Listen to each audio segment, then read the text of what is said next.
The guest is Dr. David Padgett from Tennessee State University, who's given us information relative to chocolate cities in crisis and an analysis in terms of some of the problems that many of these cities face. And of course, Dr. Padgett, let's continue our discussion. I think you were dealing with Atlanta before we had our second commercial break. Let's continue that. Yeah, Atlanta is truly a tale of two cities.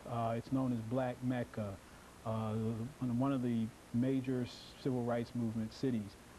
And what really put Atlanta on the top of our list for Black enterprise was economic opportunity, entrepreneurship, and obviously Black Enterprise magazine appeals to those types of readers.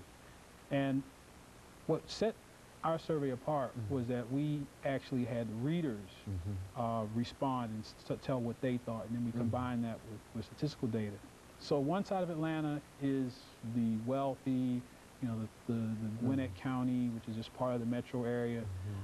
Then there's the other Atlanta, which leads the nation in crime, which has pockets of poverty, which has all kinds of inequity in terms of transit, public transit. And so it's almost a two-faced city. But yet, Atlanta, again, never fails. I mean, more Black people moved to Atlanta over the past 10 years, I think, than any other city in the United States. I mean, Black African Americans have flocked there by the hundreds of thousands, literally. And so as long as Atlanta is a place where Black people see opportunity, they're going to go there. Is it going to spread throughout the entire Black population? Well, that remains to be seen.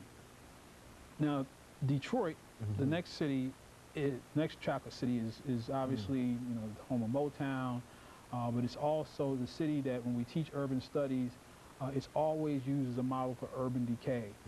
Detroit has been bleeding people. People have been leaving Detroit in droves. Detroit fell below 1 million people during this past census for the first time in 50 years. And it's literally, people are getting out of Detroit. It's like rats off of a sinking ship. Detroit, now with the automotive industry having its problems, things are getting even worse in Detroit. And they're they've got a young, dynamic mayor there, Kwame Kilpatrick, and he's young and he's energetic, and he's going to need to be energetic because that city has lots and lots of problems. And so, and I don't know, I mean, I'm almost speechless when it comes to Detroit. You're very pessimistic in terms of what... Now, Detroit, as I said, made the list the first year because we weren't as scientific with the survey as we would have been in other years. But Detroit performed poorly in almost all areas that we looked at. We looked at crime, we looked at economic opportunity, even cost of living. No matter what category we looked at. One of the categories we look at also is quality of child care, with 70% of our children being raised in single-parent households, primarily women. Child care is an issue in our community, and if a city is not making some moves or making child care readily available, good, and giving those opportunities to women, we're not going to be happy. And I think Detroit was one of those cities that performed very poorly in that regard.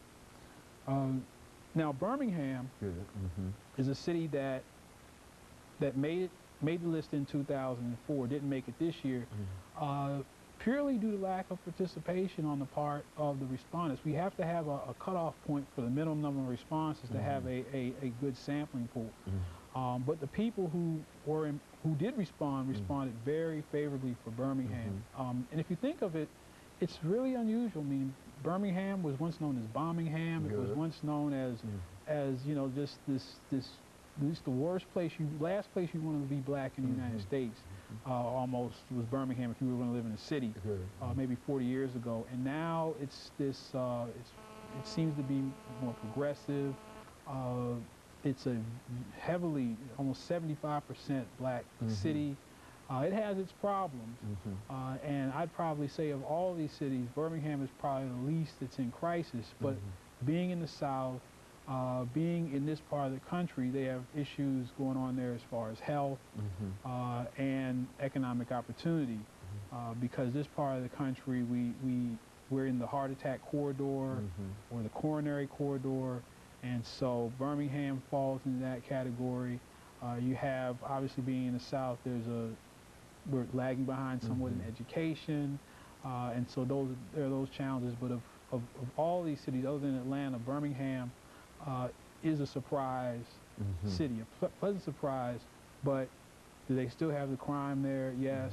Do they still have problems there? Yes. But it's the one city that might have some answers to some of the problems that we are seeing in some of these other cities. You know, Dr. Padgett, when you talk about all